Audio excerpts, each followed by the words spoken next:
আসসালামু আলাইকুম রহমতুল্লাহ বারাকাতুহু। আশা করি সকলেই ভালো আছেন।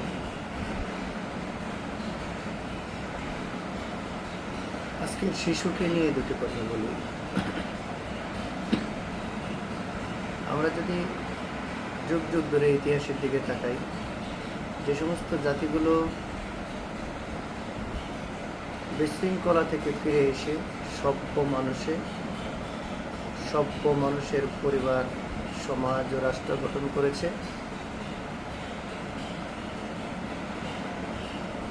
তারা তাদের শিশুদেরকে সর্বোচ্চ অধিকার দিয়েছে। আমার বক্তব্যের শিরোনাম হচ্ছে, আগামী 40 বছরে দক্ষিণ এশিয়ার নেতৃত্ব যদি বাংলাদেশ থেকে দিতে চান, তাহলে আজকের শিশুকে কীভাবে প্রস্তুত করতে হবে। আজকের শিশুর জন্য রাষ্ট্র, সমাজ, ব্যক্তি ও পরিবারের কর্তব্য দায়িত্ব সম্বন্ধে দুটি কথা বলি।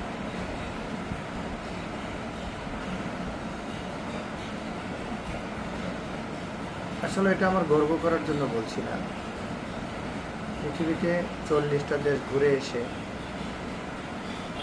অ্যাকচুয়ালি বিদেশে যেয়ে শুধু ঘুমাইনি, মানে যারা বিদেশে যায় বা আছেন, যারা স্থায়ীভাবে থাকেন, তারা তো স্বাভাবিক আপনার নিজের প্রয়োজনেই ঠিকমতো ঘুমাতে হবে, কিন্তু যারা ট্যুরে যায় এবং গবেষণা করতে যায়, সত্যি তারা কিন্তু কম ঘুমায়, মানে বেশি পরিমাণ ঘুরে দেখে। আমারও তাই। তো এত পরিমাণ স্কুলে গিয়েছি বিদেশেতে, তাদের স্কুলের কালচার, স্কুলের বাইরের কালচার, এবং সর্বোচ্চ চেষ্টা করেছি শিশুদের সাথে মেশার অভিজ্ঞতা অর্জন করা। তার আলোকে বলতে চাই, বাংলাদেশের বর্তমান শিশুকে দক্ষিণ এশিয়ার নেতৃত্ব দেওয়ার মতো মানুষ হিসেবে গড়ে তুলতে হলে শুধু বই পড়া নয়, এটা দীর্ঘমেয়াদী ব্যালেন্স এবং উন্নয়ন পরিকল্পনা দরকার। আর এগুলা কারা করবে? সরকারকে করতে হবে, রাষ্ট্রকে করতে হবে। এখানে শাসন মানে আধিপত্য নয়, বরং দক্ষ নেতৃত্বের প্রভাব, সহযোগিতা ও উদ্ভাবন। শিশুকে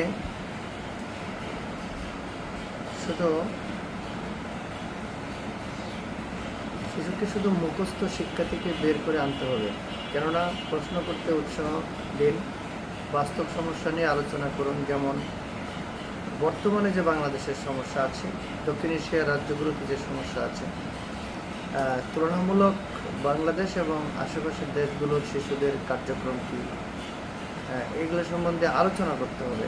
এটা কারা করবে? শিক্ষকরা করবে, পরিবার করবে, এবং রাষ্ট্রীয় যে টেলিভিশন আছে, সেই টেলিভিশনগুলোতে আমি মনে করি যে এই ডেবিটগুলো করতে হবে, শিশুদেরকে দেখানোর জন্য উৎসাহ দিতে হবে।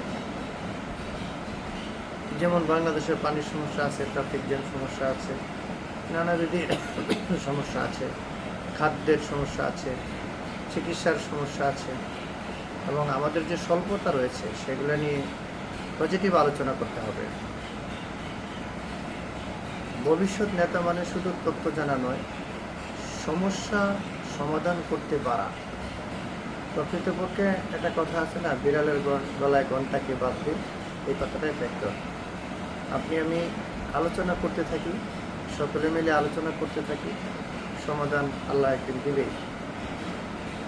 দক্ষিণ এশিয়ার দেশগুলো সম্বন্ধে বোঝা, যেমন সার্ক এর ভূমিকা, প্রতিবেশী দেশগুলোর ইতিহাস, সংস্কৃতি, রাজনীতি, আন্তর্জাতিক সম্পর্ক, ইন্টারন্যাশনাল রিলেশনস শেখানো। এতে শিশু বুঝবে কীভাবে আঞ্চলিক নেতৃত্ব দিতে হয়। তারপরে সবচেয়ে বড় ইম্পর্টেন্ট হচ্ছে, আজকে সারা পৃথিবীতে আমাদের প্রতিবেশী দেশের মানুষগুলো যে সুপারভাইজার হচ্ছে আর আমরা লেবার হচ্ছি, এর কারণ হচ্ছে যোগাযোগ, ভাষা দক্ষতা। একজন নেতার সবচেয়ে বড় শক্তি তার কথা, বাংলা, ইংরেজি, সম্ভব হলে হিন্দি, আরবি, চাইনিজ, এবং পাবলিক স্পিকিং, লেখালেখি ও যুক্তি উপস্থাপন করা। ভালো আইডিয়া থাকলেই হবে না, সেটাকে মানুষের কাছে পৌঁছে দিতে হবে। এই যে মানুষের কাছে পৌঁছে দিতে হবে, জানতে হবে, সেই জন্যই মূলত ভিডিও কল করা, ভিডিওতে কথা বলা। তাছাড়া তো আসলে একটা সময় আমি চিন্তা করতাম যে নিজের ছবিটা, নিজের ফেসটা ছবি বা এই ধরনের করলে আমি অভ্যস্ত হতে চাইনি। তো বই পড়ার প্রেক্ষিতে যেটা শিখলাম, প্রকৃতপক্ষে উপস্থাপন করা বা পৌঁছে দেওয়া এর সহজ মাধ্যম হলো বর্তমানে ফেসবুক। তাহলে ফেসবুক শব্দটা কিন্তু ফেসবুক বই, তার মানে ফেস ভিডিও না, ফেস আপনার কি বলে যে এই যে নাচানাচি ফালতু জিনিস দিয়ে ফেসবুক ভরে রাখা, এটার কিন্তু ফেস ড্যান্স না, ফেসবুক।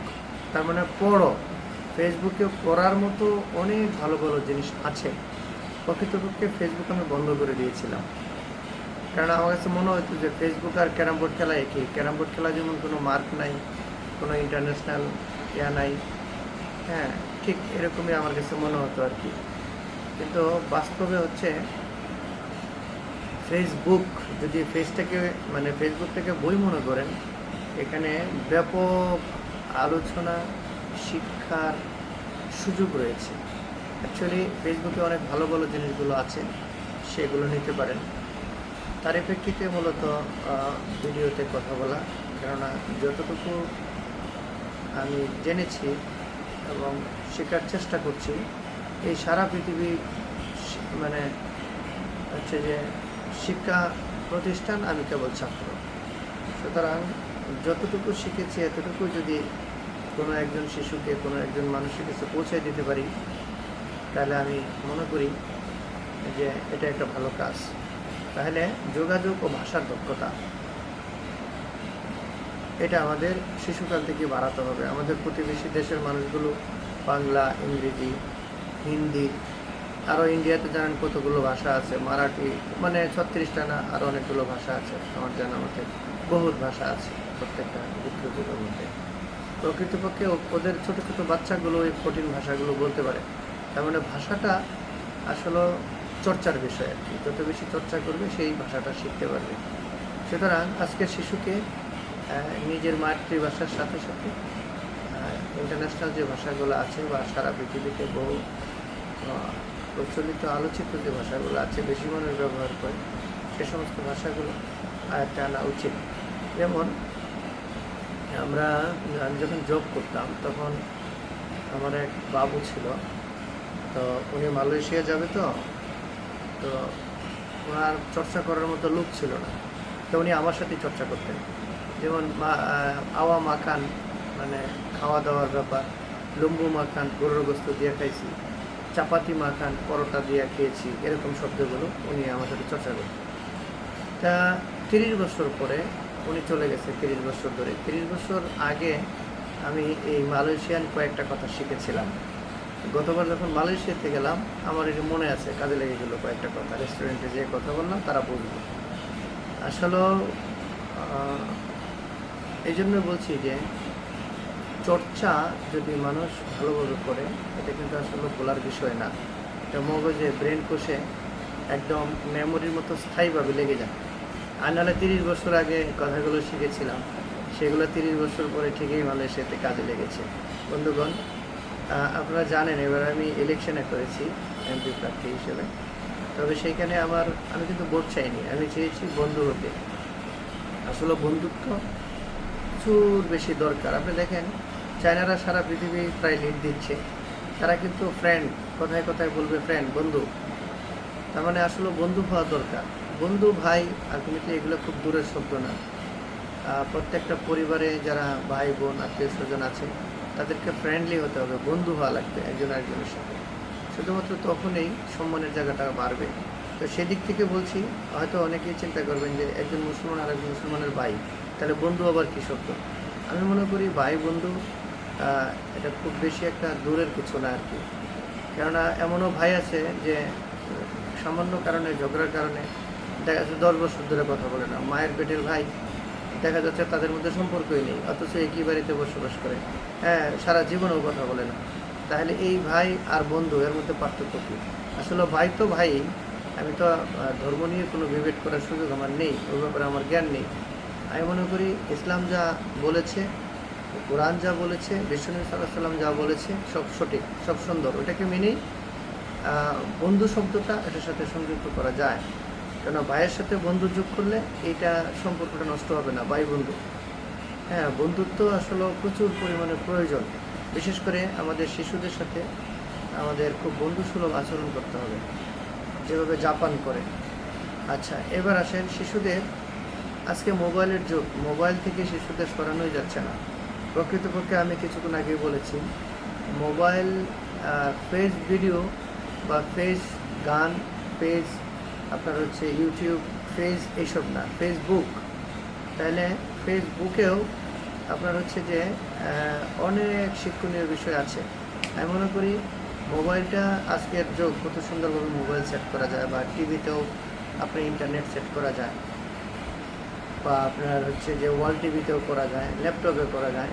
হ্যাঁ, অ্যাকচুয়ালি একটা বইয়ের পৃষ্ঠায় যতগুলো না জিনিস আপনি একসাথে পাবেন, একসাথে ওকে উৎসাহিত করতে পারবেন, তার চেয়ে ইলেকট্রনিক্স প্রিন্ট মিডিয়াতে, ডিসপ্লেতে আরও সহজে উপস্থাপন করা যায়।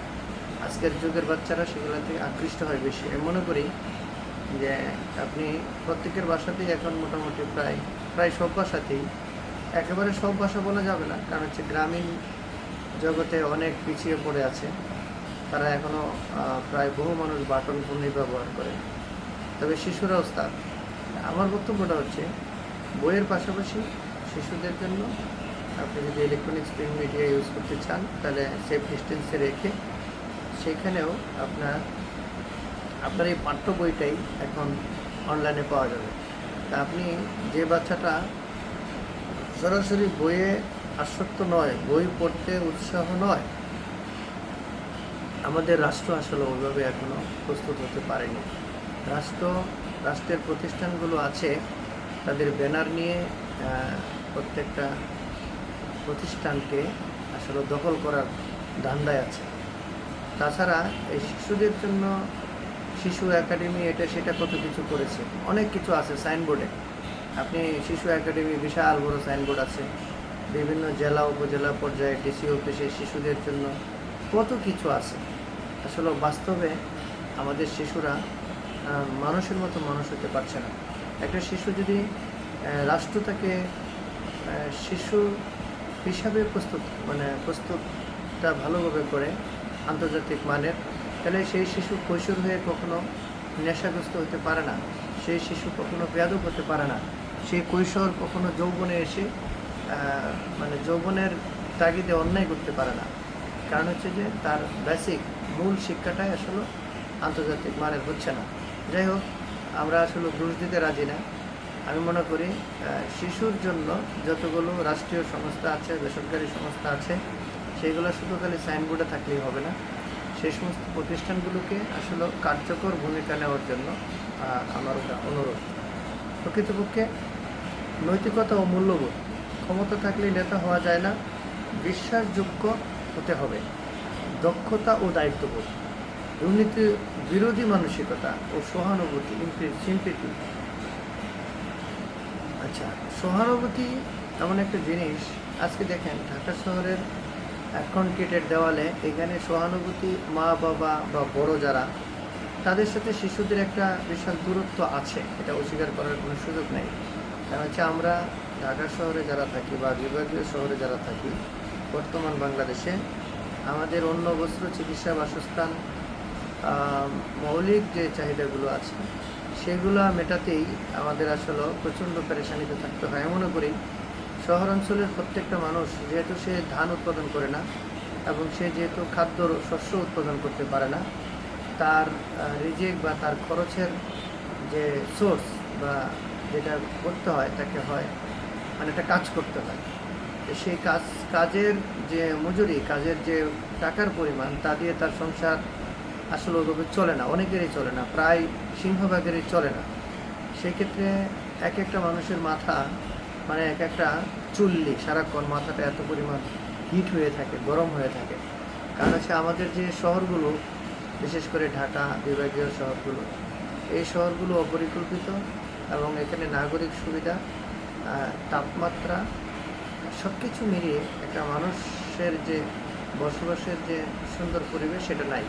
সেভাবে শহর গড়ে ওঠেনি, সেভাবে গাছপালা নাই, সেভাবে জায়গা রাস্তাঘাট রাখা নাই, সেভাবে পানি নিষ্কাশন এবং আপনার টেম্পারেচার কন্ট্রোল করার জন্য গরমের সময় যে আপনার পদ্ধতি নিতে হবে সেগুলোর ব্যবস্থা নাই। আসলেও যারা সৌদিতে থাকেন বা গিয়েছেন জানেন যে ওখানে শহর অঞ্চলগুলোতে পানির রাস্তার মেন পাশে পানির ফোয়ারা দেয় আর কি। খুব ভালো কাজ, ঠান্ডা হয়। আমরা মনে করি যে একটা শহর আন্তর্জাতিক মানের যে শহরগুলো আপনি দেখবেন যারা ইন্ডিয়াতে বিমানে গিয়েছেন দেখবেন প্রত্যেকটা রাজ্যে গেলে মানে ঘনবসতি এলাকাতে বিশাল আকারের পুকুর আছে, মানে বিভিন্ন জায়গায় পানি জমা করে রাখা আছে, কেন পানিটা বাষ্প হয়। তো পানি থাকার কারণে ওই অঞ্চলের যে জৈব যে অন্যান্য বিষয়গুলো আছে যেমন পাখি এবং প্রাণীগুলো আছে, উভয়চর প্রাণী, তারা ওই পানিটা পান করে এবং তাদের প্রজনন এবং বংশবৃদ্ধি সঠিকভাবে করতে পারে। তার মানে জীবনে আসলে পানির বিকল্প নেই। আর আমাদের শহরগুলো অঞ্চলেতে কী হয়েছে, ঘনবসতি এলাকায় বা পর্যাপ্ত পরিমাণে বা হিসাব মতে একটা নির্দিষ্ট এরিয়াতে যে পরিমাণ খেলার মাঠ, গাছ এবং পানি থাকার কথা ছিল সেটার ব্যবস্থা নাই। যার কারণে এই শহর আসলে এমনভাবে দিন দিন পরিবেশের ক্ষতি হচ্ছে যে মানুষগুলো যারা এখানে বসবাস করে, আমরা যারা বসবাস করি, আমাদের মাথা, আমাদের চিন্তা চেতনা বিকশিত হবে কীভাবে? খাদ্য সংগ্রহ করতে, খরচ জোগাড় করতে এবং বাহিরের পরিবেশ সব কিছু মিলিয়ে একটা মানুষ সুস্থ থাকতে পারে না। তাহলে অসুস্থ মানুষ, মানসিকভাবে অসুস্থ মানুষ একটা শিশুর সাথে কী আচরণ করবে? আসলে করতেই পারে না। তারপরেও আমাদের যেহেতু বেরোয় আসতে হবে এই ব্যবস্থা থেকে, সুতরাং আজকের শিশুকে আমাদের প্রস্তুত করতে হবে বলে আমি মনে করি। তার মানে আপনার একজন ভালো নেতা মানে মানুষের আস্থা অর্জন করা, আর এটা শিশুকাল থেকে শুরু করতে হবে। এবার আসেন মানসিক শক্তি ও অভিভাজন ক্ষমতা। বিশ্ব দ্রুত বদলাবে, শিশুকে প্রস্তুত থাকতে হবে।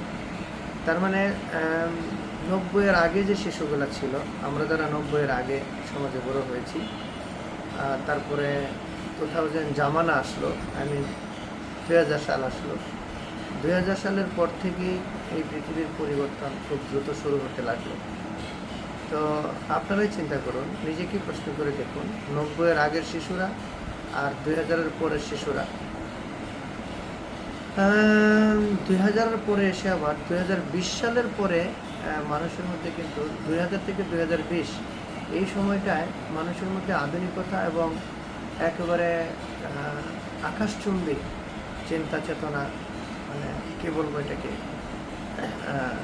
প্রতিযোগিতা এত বেশি যে 2020 পর্যন্ত সমাজে আসলে মানুষের সমাজে খুব বেশি স্মার্টনেস অথবা খুব বেশি মানে প্রযুক্তি, খুব বেশি জ্ঞানের বা বড়লোকের একটা সমাজ ব্যবস্থা, অহংকারের সমাজ ব্যবস্থা ছিল। আজকে 2020-এর পর থেকে দেখেন এখন কিন্তু মানুষের মধ্যে একটা পরিবর্তন এসছে। হ্যাঁ, এখন কিন্তু মানুষ ঘুরে বেড়ে থাকতে চায়। আধুনিক জ্ঞান বিজ্ঞানের কারণে মানুষ জানতে পেরেছে যে যত বেশি উপরে থাকবেন তত বেশি পরিবেশের জন্য সমস্যা। এই জন্য পৃথিবীর মাটির কাছাকাছি যত থাকবেন তত আপনার জীবনের জন্য ভালো। এখন দেখেন ওই 5 স্টার হোটেলের চেয়ে বিভিন্ন কটেজে, মানে ছোটোখাটো কটেজে যেখানে মাটি পানি নিচতলা, এরকম কটেজগুলোর মূল্য বেড়ে যাচ্ছে, মানে মানুষ এইগুলোর প্রতি আকৃষ্ট হচ্ছে। 5 স্টার হোটেলে একটা সামান্য জায়গায় আগে ছিল, এগুলো খুব ওরা পছন্দ করতো মানুষ এই গত 20 বছরে। এই 20-এর পরে এসে এখন কিন্তু মানুষ এমন রিসোর্টে যাচ্ছে যেখানে গাছপালা আছে, মাটি পানি আছে, এরকম জায়গায় কিন্তু যাচ্ছে। প্রকৃতপক্ষে মানুষ বুঝতে পারতেছে ধীরে ধীরে যে আসলে প্রকৃতি এবং জীবন, এটার সাথে এর বিকল্প নেই। প্রকৃতি এবং জীবন, পরিবেশ এবং জীবন, তাহলে প্রকৃতি পরিবেশ এর সাথে যে জীবন, সেটাই আসলে সুন্দর জীবন। যাক, যে কথাটা বলতে চাচ্ছিলাম, এত কিছুর পরেও আমাদের শিশুকে অবশ্যই ইসলাম যেভাবে বলেছে, সায়েন্স বিজ্ঞান যেভাবে বলেছে, আন্তর্জাতিকভাবে সবচেয়ে উত্তম আচরণটাই আমাদের শিশুর সাথে করতে হবে বলে আমি বিশ্বাস করি। শিক্ষা, হ্যাঁ, মানসিক পরিবর্তন বিভাজন, বিশ্ব দ্রুত বদলে যাচ্ছে, শিশুকে প্রস্তুত করতে হবে, থাকতে হবে। ব্যর্থতা থেকে শেখা, আমাদের শিশুদের আসলে আগে আমরা ছোটোকালে দেখতাম যে পাস না করতে পারলে ওরে বাবা, মার্কশিটে নাম্বার কম আসলে বড়রা খুব রাগ করতো। আসলে ব্যর্থতা থেকে শিখতে হবে, এটা শিশুকে ছোটোকাল থেকেই সে যেটা পারে না সেখানে উৎসাহ দিয়ে তাকে সামনের দিকে এগিয়ে নিয়ে যেতে হবে। তারপরে হচ্ছে স্টেট ম্যানেজমেন্ট, নতুন পরিস্থিতিতে দ্রুত মানিয়ে নেওয়া। আপনি দেখবেন 90-এর শিশুর কথা যদি বলি, আমরা যখন প্রথম স্কাউট করি ক্লাস 6-এ, তো মাঠের মধ্যে মানে উঠে দাঁড়াবো এটুকু মানসিক শারীরিক শক্তি ছিল না, শরম লজ্জা। তো আমাদের স্যার মানে চলে গেছেন, আল্লাহ ওনাকে ব্যস্ত নসিব করুন। একটা পর্যায়ে আমি স্কাউট লিডারও হয়েছিলাম একটা দলের, আমার বন্ধু আরেকটা দলের লিডার হয়েছিল। তো কেন, উনি শিক্ষা দিতে পেরেছিলেন ভালো। তো স্কাউট থেকে অনেক কিছু শিখেছি জীবনে। যে কথাটা বলতে চাচ্ছিলাম, নতুন একটা পরিস্থিতিতে শিশুকে মানিয়ে নেওয়ার যে প্রবণতা, এটা অনেক শিশুর মধ্যেই নেই। তবে আজকের শিশুর মধ্যে অনেক শিশুর মধ্যে দেখে আছে, তারা দ্রুত একটা নতুন পরিবেশে নতুন একটা জায়গায় গেলে সে ফ্রেন্ডলি কথা বলতে পারছে, কোনো একটা পরিবেশকে মানিয়ে নিতে পারছে। এটা সকল শিশুর জন্য তৈরি করতে হবে বলে আমি বিশ্বাস করি। শিক্ষা ব্যবস্থার পরিবর্তন সবচেয়ে গুরুত্বপূর্ণ। শুধু পরিবার নয়, পুরো সিস্টেম বদলাতে হবে, এটা হচ্ছে মূল বিষয়। আসলে আমরা না বদলাতে পারি না, বদলাতে খুব কম চেষ্টা করি। প্রচলিত যে নিয়ম আছে সেটার উপরেই ধরে থাকতে চাই। আপনি যদি, আমি প্রাইমারি স্কুলের টিচারদের প্রতি সম্মান রেখেই বলছি যে আপনার জুরিতে যতটুকু আছে আপনারা তো সেটুকুই প্রকাশ করতে পারবেন। আসলে এটা আপনার দোষ নয়, এটা আমাদের রাষ্ট্রের সমস্যা। পৃথিবীর প্রায় সব দেশের স্কুলে প্রাইমারি স্কুলদের টিচারকে শিশুর মানসিকতার উপরে পিএইচডি করে তারপরে শিক্ষকতা করতে হয়। তাহলে আমাদের দেশের প্রাইমারি স্কুলের টিচাররা এখনও বই কাঁধে নিয়ে স্কুলে যেতে হয়, উপজেলা থেকে বই কাঁধে করে স্কুলে নিতে হয়। এটা দুঃখজনক। মানবতার জীবনযাপন করে আমাদের টিচাররা। এখান থেকে রাষ্ট্রীয়ভাবে এই শিক্ষকদেরকে আন্তর্জাতিক মানের করতে হবে। শিশুর উপর ব্যাপক গবেষণার জন্য এবং ব্যাপকভাবে শিশুর মানসিকতার পরিবর্তনের জন্য সকল প্রাইমারি স্কুলের টিচারদের মানে আন্তর্জাতিক মানের প্রশিক্ষণ অবশ্যই দেওয়াতে হবে, এর কোনো বিকল্প নেই। এবার আসেন, শুধু পরিবার নয়, পুরো সিস্টেমটাই বদলাতে হবে। মুখস্থভিত্তিক পরীক্ষা আর পরবর্তীতে স্কুল ভিত্তিক শিক্ষা এবং গবেষণা ও উদ্ভাবন উৎসাহ, আন্তর্জাতিক মানের কারিকুলাম। প্রকৃতপক্ষে ডক্টর সলিমুল্লাহ খান সুন্দরভাবে বলেছেন যে আজকের জগৎ, আপনি দেখেন এখন যদি আপনি চান যে দক্ষিণ এশিয়ার স্কুলে যতগুলো স্কুল আছে তাদের যে কারিকুলাম আছে, আপনি ইচ্ছা করলে খুব সহজেই এই সবগুলো কারিকুলামকে একসাথে করে এটা গবেষণায় লাগিয়ে দেন, একসাথে করে বাংলাদেশের শিশুদের জন্য আন্তর্জাতিক মানের একটা সুন্দর কারিকুলাম বের করে নিয়ে আসতে পারবে।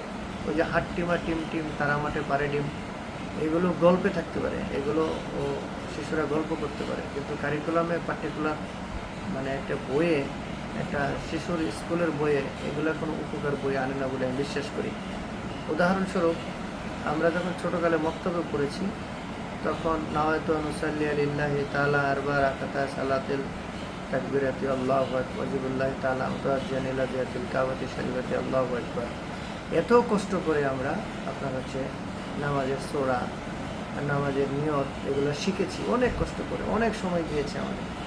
তো আজকের যুগে এসে দেখতেছি যে না, এগুলোর প্রয়োজন নেই। হ্যাঁ, শিখতে রাখতে পারেন, অপশনাল, কিন্তু আরবিতেই নিয়ত করতে হবে এমন কোনো প্রয়োজনীয়তা নেই।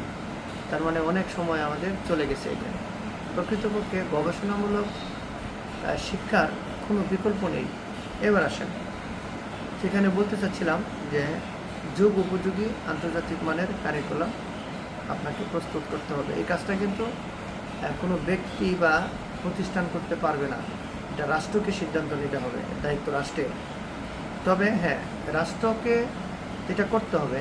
এরকম বাংলাদেশের বহু শিক্ষাবিদ, বহু প্রতিষ্ঠান থেকে বহু জ্ঞানীগুণী মানুষ নানান রকম বুদ্ধিবৃত্তিক আলোচনা করছে বিভিন্ন জায়গায়, কিন্তু এগুলো রাষ্ট্র আমলে নিচ্ছে না।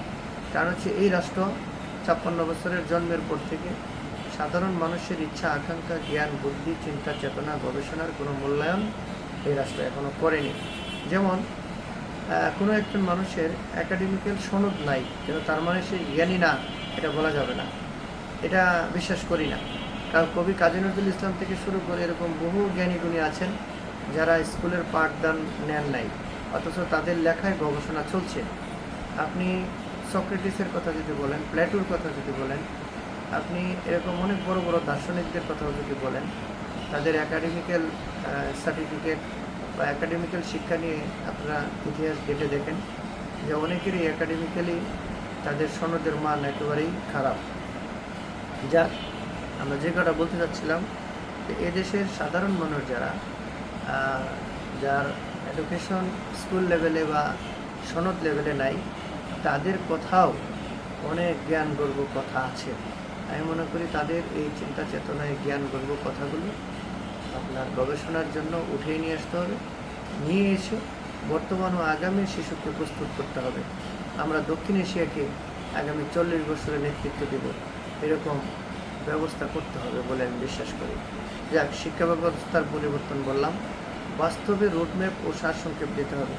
5 থেকে 12 বছর কৌতূহলী ভাষা ও মৌলিক চিন্তা, 13 থেকে 18 বছরে নেতৃত্ব প্রযুক্তি ও গ্লোবাল জ্ঞান, 18 থেকে 25 বছরে উচ্চশিক্ষা গবেষণা আন্তর্জাতিক এক্সপোজার, 25 থেকে প্লাস বছর নীতি নির্ধারণ উদ্যোক্তা ও বাস্তব নেতৃত্ব। তাহলে এই যে 5 থেকে 12 এই সময়টা মানে মারাত্মক একটা সময়। এই সময়টায় কোনোভাবেই শিশুর সামনে আপনার কপাল কুচ, চোখ রাঙানো, আরও অনেক যেগুলো আছে ভ্যাট প্র্যাকটিস, এগুলো করার আগে অনেক ভাবতে হবে। আসলে ভাবারই বিষয়, কেননা আজকে শিশুকে আমাদের প্রস্তুত করতে হবে। দক্ষিণ এশিয়ার নেতৃত্ব দিতে হলে শক্তি নয়, দরকার হবে জ্ঞান কৌশল মানবিকতা ও সহযোগিতা ও শৃঙ্খলা আনতে হবে সবার আগে। বাংলাদেশের শিশুদের যদি এইভাবে গড়ে তোলা যায়, তাহলে তারা শুধু নিজেদের দেশ নয়, পুরো অঞ্চলকে ইতিবাচক প্রভাব ফেলতে পারবে বলে আমি বিশ্বাস করি।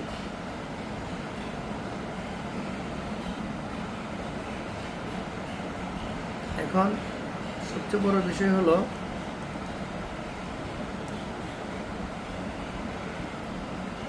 এভাবে যদি আপনি শিশুকে প্রস্তুত করতে চান, তাহলে আপনার মানে শিশুদের জন্য একটা ডেইলি রুটিন তৈরি করতে হবে। যেমন মনে করেন, বাস্তবসম্মত ফলাফলের জন্য দৈনিক সাপ্তাহিক ট্রেনিং প্ল্যান দরকার। 10 থেকে 18 বছর শিক্ষার্থীর জন্য এটা ভালো কাজ করবে। যেমন সকাল 5:30 থেকে 8টা পর্যন্ত 10 থেকে 15 মিনিট ব্যায়াম বা মেডিটেশন, 30 মিনিট বই পড়া, ইতিহাস পড়া, জ্ঞান বিজ্ঞান চর্চা করা, 10 মিনিট খবর দেখা বাংলাদেশ ও বিশ্ব, লক্ষ্য মস্তিষ্ক ও বিশ্ব সম্পর্কে সচেতন হওয়া।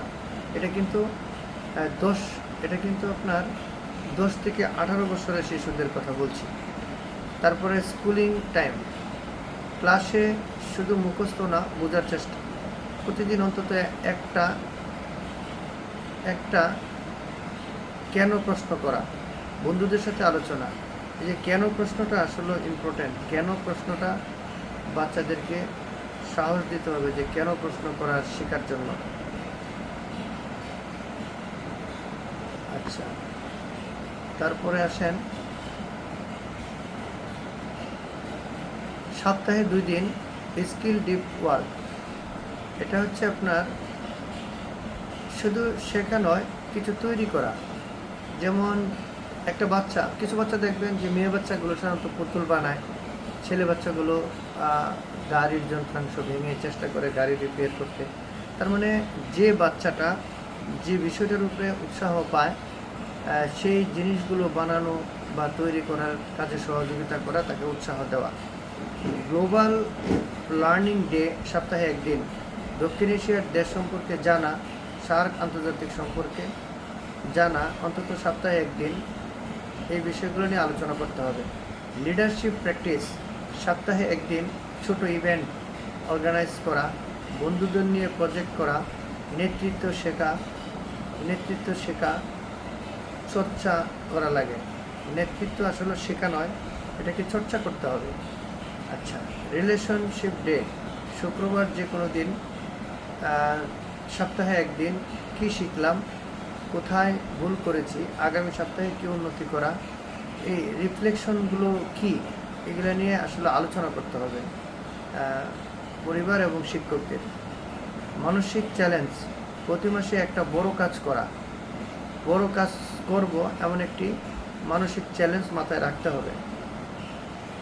একটি প্রিপারেশন, একটি ব্লগ আর্টিকেল লেখা, একটি সমস্যা সমাধানের আইডিয়া, যেমন ট্রাফিক, প্লাস্টিক, নানান বিষয়ে একটা টপিক নিয়ে তাকে লেখা বা গবেষণার বা কিছু তথ্য তার মতো করে সামাজিক যে ব্যবস্থা তার প্রেক্ষিতে শিশুকে তার উপরে কিছু বক্তব্য বা লেখার জন্য বলা এবং আদায় করা। গুরুত্বপূর্ণ 5টি নিয়ম, শুধু পড়া নয়, শুধু পড়া যথেষ্ট নয়, প্রতিদিন কিছু নতুন শিখতে হবে।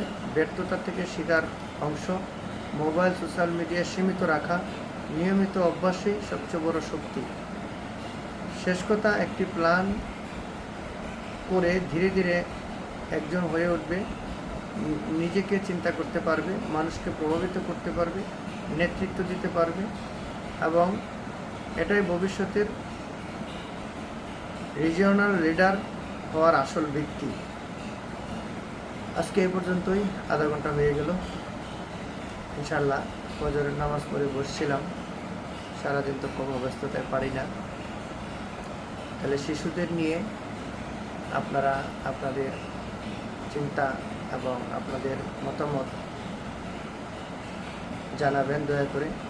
আমি আজকের শিশুকে আগামী 40 বছরে কীভাবে দক্ষিণ এশিয়ার নেতৃত্ব দেবে সেই নিয়ে আমার লেখা, বলা, মাঠে কাজ করা ইনশাল্লাহ চালিয়ে যাব। আমার শিশু, আপনার শিশু, সারা পৃথিবীর সমস্ত শিশুকে আমার শিশু মনে হয়।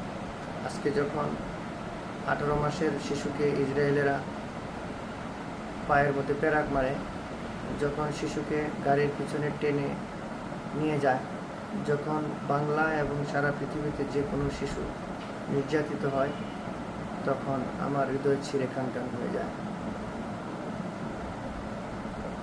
তখন নিজেকে মানুষ হিসাবে আসলে ধিক্কার জানাই।